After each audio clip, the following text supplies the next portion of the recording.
السلام عليكم ورحمة الله وبركاته. maanta waxaan ka hadlaynaa mowduuc aad muhiim u ah horumarka shakhsiga, horumarka qoyska iyo horumarka bulshada oo dhan. maxaa yeelay bini'aadamku wuxuu ka kooban yahay markiis hore waa caruur weynaaday kadibna maragtay noqday bulsho midaysan. marka haddii soo bixitaankii koowaad ee caruurta ay soo baxayaan hadduu noqdo mid khalad ah ama si kale maragtay maskaxdooda soo barbaartay waxaa dhacaysa in mujtamacii oo dhan inay isbedelaan. marka badanaadba waxyaabo badan oo waxaa jira dadku ay bartaan, xataa dad aqoon leh ayaa laga yaabaa inay khaladaadkaas ay galaan. marka maanta waa isxasuusinayna waxyaabaha ugu weyn waxaa waaye markii dadku ay waaweyn yihiin. soomaaliya dadku way kala qaybsan yihiin, caruurtana waxay leeyihiin nolol iyo u gaar ah iyo waalidkana loo gaaro. marka wax isku xira iyo marka badanaadba waalidiintu markay fikiraan ama ay dhaqmayaan waxay u dhaqmaan waxay ka hana qaadaan waxyaabaha ayaga siday ay la tahay. laakiinse waa mar walba waxaa muhiim ah inuu ka fikiro waalidku inuu soo dago oo iska dhigo sida caruurtu maskaxdooda u fikirto inuu ku fikiro. caruurta mar walba waxay bartaan guriga waxa ka dhaca dadka waaweyn waxay sameeyaan. xataa haddii aysan dhihin waxaa dhici karta in maskaxdooda ay baratay oo ay qabatay ku dhegtay marka ay sameeyaan. waxaa tusaale u ah maalan markii guriga la joogo waalidka hadduu telefoon ku hadlay hooyada ama aabbaha, haddii caruurtana waxbarashadii xooga loo saarin aan la xasuusinin oo madadaaladana ay ka arkaan ama telefoon dheer lagu hadlo ama aflaam la fiirsado oo waqtiga lagu mashquuliyo oo horumarka laga fogaado hadday ka arkaan waalidkii ay ku daynaan. hadduu waalidku yahay waalid waxyaabaha uu ku mashquulsan yahay oo dhan ka fog horumarna waxay keeni kartaa inay sabarkii ay arkaan oo ay sameeyaan.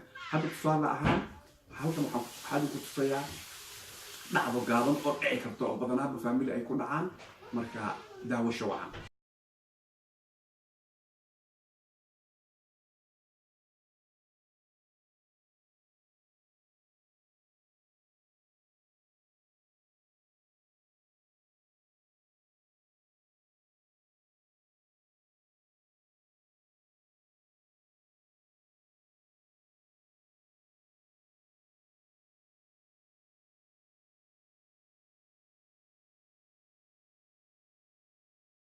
meesha waxaa nooga caddaatay in caruurtu siday u fikiraan mar walba markii anaga sidaa ula dhaqanno ama attention fiican aan siinin, attentionkeena uu ka jeedo ama ayaga maskaxdoodii indhahoodii ay maqlaan, maskaxdooda dhegahooda markay maqlaan waxyaabo oo waalidku uu ku mashquulsan yahay aan ogeen, ama hooyo la sheekaysanaysa asxaabta ama aabba telefoon diray markay maqlaan oo aan aabbaha xiriir la lahayn waxbarashada.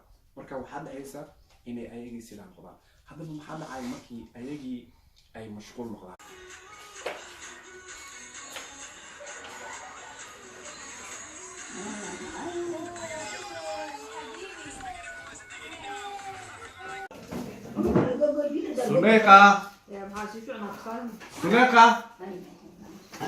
Suneqa أنا بقول هذا يوم ما طلب موبايلك أنا أدوك وقول عيي جيبك. حلاقي يا مركا ما دام أيجا أيجي إنه يحناقي كريم مركي أيجي أنا أعرف مركا أي نقول ده إنه أيجوكم مشكور في التلفون كوعيات حسنا.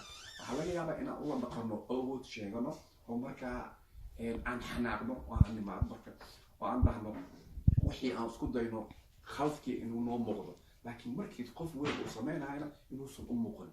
لكن زي وحربا إن الشيء وإن أي هوش السيدة وصعد طبعا أي تهاي واحد باكج سكورة حاجة وكبل لعوضه مركو قف ويريحي ووالدك وكل ده يناي كدنا وحي أي ماشى سنين نقط.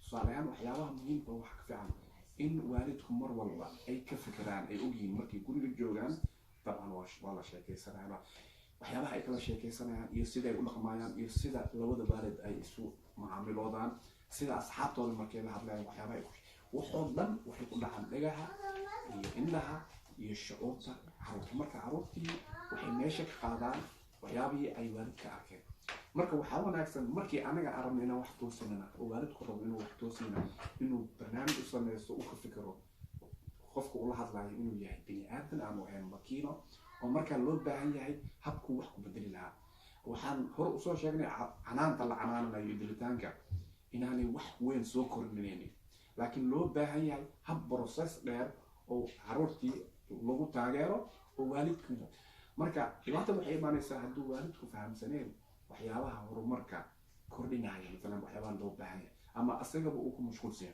marka maadaama dadka badi ay soo baxeen xataa dadka waddanka jooga waxa fiican in waxbarashada horumarka inuu ku bilowdo guriga aanu ahayn kaliya dugsi marka aan noqono dadkii horumarka kaliya dhinaca siyaasadda iyo dhinaca maaragtay dadka waaweyn aan ka fikirina inaan samaysano maadaama aan nahay dad qurbaha ku soo wada batay waddankiina ay ishaysasho fiican ay ka socoto marka dhinac walba qof walba ha ka dadaalo sidaasaan aan idinku guwaabinayaa والسلام عليكم ورحمة الله وبركاته.